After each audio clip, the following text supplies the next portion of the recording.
आप तो हर एनकाउंटर में धर्म देखने लगते हैं, मजहब देखने लगते हैं, जाति खोजने लगते हैं, सरनेम ढूंढने लगते हैं।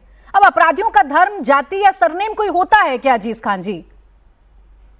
देखिए, पूरी बात कंप्लीट करने दें। एक बात आप समझिए, आज ये बार बार दावा किया जा रहा है कि उत्तर प्रदेश में अपराध खत्म हो गया, अपराधी नहीं है। मैं जानना चाह रहा हूं, आप एनसीआरबी का आंकड़ा ही ले ले और 2017 से लेके 26 तक मैं बताऊं 17,043 इनकाउंटर किए गए हैं। कौन सा अपराध कब हो गया? मैं ये भी जानना चाह रहा हूं कि 34,253 गिरफ्तारियां हुई हैं, जो हत्या, लूट, बलात्कार और तमाम तरीके के ऐसी चीजें हुई हैं जिसमें इतनी गिरफ्तारियां हुई। 11,834 लोग घायल हुए।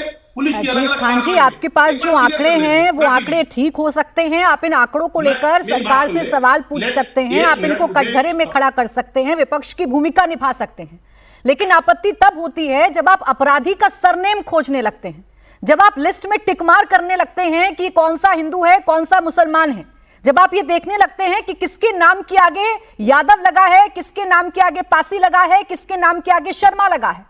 आपत्ति सिर्फ इस बात को लेकर है।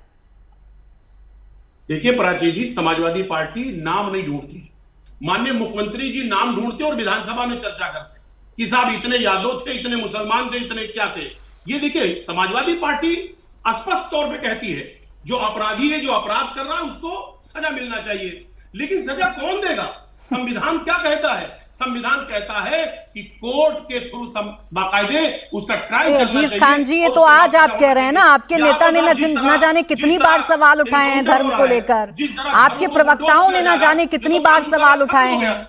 अभी सूर्या और असद वाले केस में ही आपके प्रवक्ता क्या क्या लिख रहे हैं सोशल मीडिया पर, मैं आपको बता दूं तो आपकी कलई खुल जाएगी।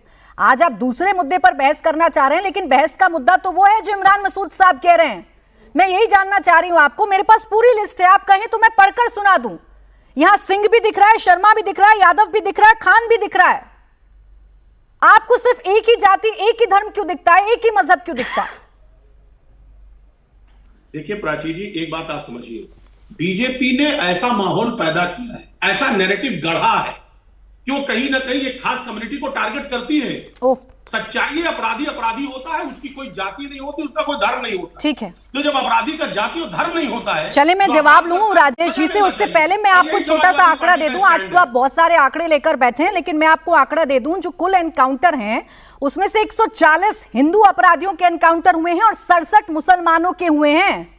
67 अगर मुसलमान मारे गए तो 140 हिंदू भी मारे गए हैं। अजीज खान जी, तो कहां से दो आंख दिख गई आपको?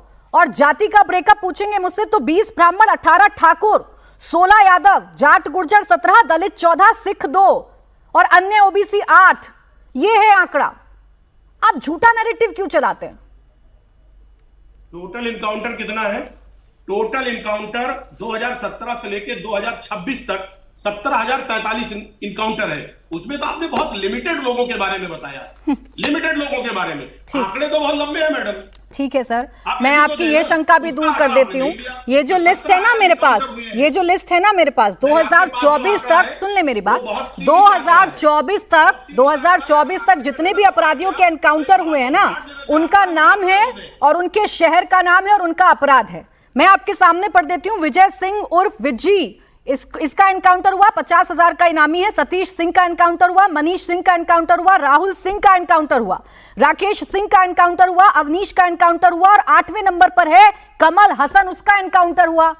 अब मुझे बता दें यहां कौन सा धर्म, कौन सी जाति देख ली गई, बता दें मुझे। मैं देखिए, एक बात हम कह रहे हैं कि जो अपराध उत्तर प्रदेश में हो रहा है आज के डेट में, वो कहीं ना कहीं जाति धर्म के आधार पर तो हो ही रहा है।